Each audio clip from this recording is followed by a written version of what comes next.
Hey everyone, it's ClickHow. Today I'm going to show you how to pin chats in ChatGPT so you never lose an important conversation again.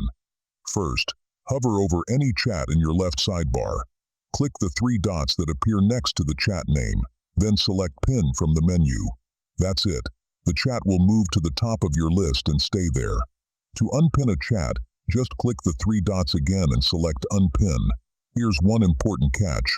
You can only pin up to 3 conversations at a time, no matter if you're on Free, Plus, or Pro.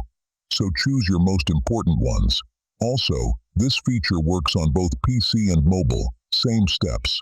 On the phone, just press and hold on a chat name instead of clicking the 3 dots.